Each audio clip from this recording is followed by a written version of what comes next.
Hello everyone, welcome to easy academic solution. তো আশা করছি তোমরা সবাই অনেক বেশি ভালো আছো। তো আজকের এই ভিডিওতে আমরা আলাপ করব class 9 English chapter 9 a journey through explanatory text lesson 9.2.2 নিয়ে। তো দেখো, পূর্বের ক্লাস আমরা কি করেছি, যে তোমাদের যে এখানে আমরা একটা ট্রি দেখতে পাচ্ছি, এই ট্রিটা আমরা পূরণ করেছিলাম। তো দেখো, এর আজকে আমরা কি করব, তোমার যে 9.2.2 তে দেখো কি বলা হয়েছে, তোমাদের কিছু একটা সলিউশন বের করতে হবে। তো সেটা কিভাবে করতে হবে সেটা নিয়ে আজকে আলোচনা করা হবে। তো তোমরা যারা নতুন আছো এবং এখন যারা চ্যানেলটিকে সাবস্ক্রাইব করনি, দ্রুত সাবস্ক্রাইব করে নাও। তো চলো আমরা শুরু করি।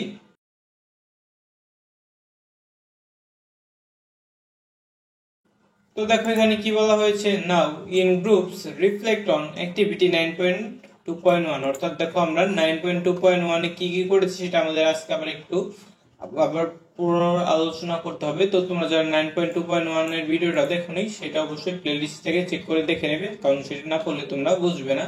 তো দেখো, identify the things, example, explore why water clogs and how to solve this problem. অর্থাৎ আমাদের কিন্তু ওয়াটার ক্লকিং আমরা বিভিন্ন কিন্তু সমস্যা চিহ্নিত করেছিলাম, সেগুলো আমাদের কি করতে হবে, একটা স্থানে লিপিবদ্ধ করতে হবে এবং সেগুলো আমাদের বের করতে হবে এগুলো থেকে আমরা কিভাবে পরিত্রাণ বা এগুলো থেকে আমরা কিভাবে সমাধান পেতে পারি। Explain them with example. তুমি এক্সাম্পলের সাথে এগুলো এক্সাম্পল দিতে পারো। For answering why water clogging works and how you can solve this problem. অর্থাৎ তোমার মূলত এখানে এখন বিভিন্ন কোশ্চেন অ্যান্সার করতে হবে, কিসের কারণে ওয়াটার ক্লগিংটা হয় এবং এগুলোর সমাধানটা কি কি।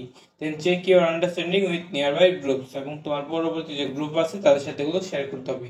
তো চলো আমরা দেখে নিই এগুলোর যে সমস্যা কি কারণে হয় এবং এগুলোর সলভ বা কিভাবে আমরা বের করতে পারি।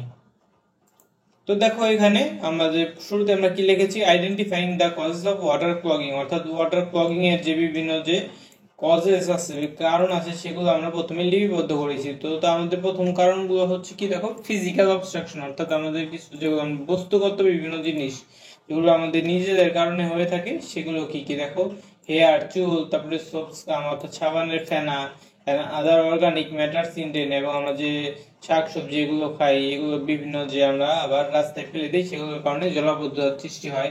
এরপরে দেখো কি আছে, ফুড পার্টিকেলস অর্থাৎ খাদ্যকণা, and grease in kitchen sinks, এবং আমাদের যে কিচেন সিঙ্কে যে গ্রিস পড়ে সেখানে যে আমাদের তেল চর্বি জমা হয়, সেই কারণে কিন্তু আমাদের বাসা বাড়িতে অনেক সময় ওয়াটার ক্লগিং বা জলাবদ্ধতা দেখতে পাই।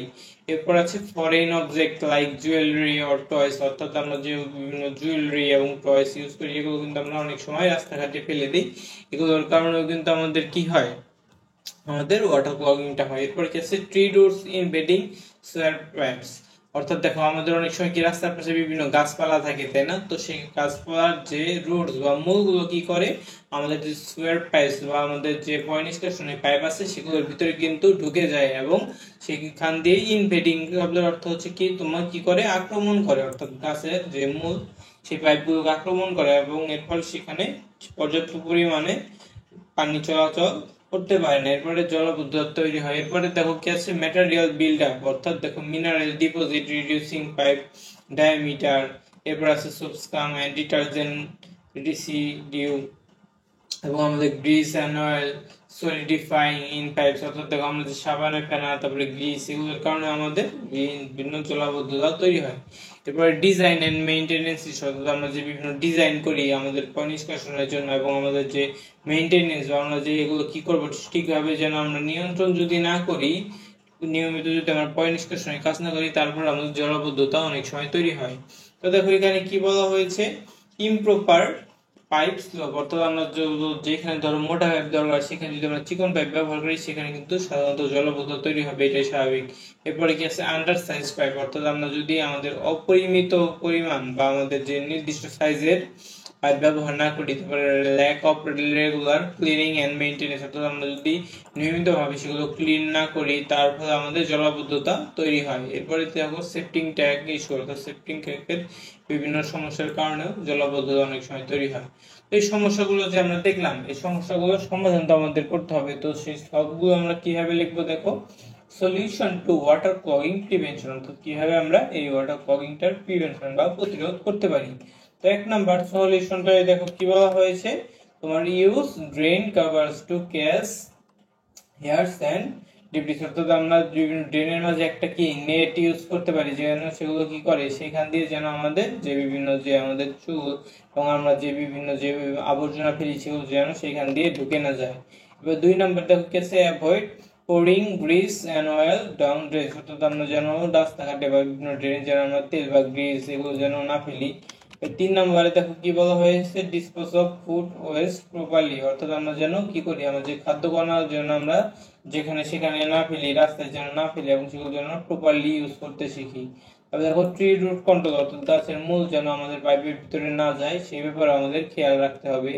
এর পরবর্তীতে দেখো কি আছে 6 নম্বরে, যে প্রপার ওয়েস্ট ডিসপোজাল, অর্থাৎ আমরা যে ওয়েস্ট আমাদের যে আবর্জনা আছে সেগুলো যেন আমরা যুক্ত স্থানে ফেলি, যেখানে সেখানে না ফেলি। এরপরে দেখো ক্লিয়ারিং ব্লকস, অর্থাৎ কিভাবে আমরা এগুলো পরিষ্কার করতে পারি, তাহলেও কিন্তু আমাদের জলবদ্ধতার সমস্যাটা সমাধান হয়ে যায়, তাই না? তো দেখো এখানে আমরা কি করব, এখানে আমাদের কি প্লাঙ্গার ফর সিম্পল ক্লথ, অর্থাৎ আমরা যে বিভিন্ন যে আমাদের যে এগুলো পরিচ্ছন্নতার যারা যারা কাজ করে আমরা কি করব তাদের সহায়তা নেব এবং তাদের সহায়তায় আমরা কি করব, এই যে যে ড্রেনগুলো আমাদের কি পড়ে অনেক সময় আটকে পড়ে, সেই আটকে পড়া ড্রেনগুলো আমরা তাদের সহায়তায় কি করব পরিষ্কার পরিচ্ছন্ন করব, অর্থাৎ যে যন্ত্রাদি চালু করে আমি কি করব সেগুলো পরিষ্কার পরিচ্ছন্ন করব যন্ত্রের সাহায্যে।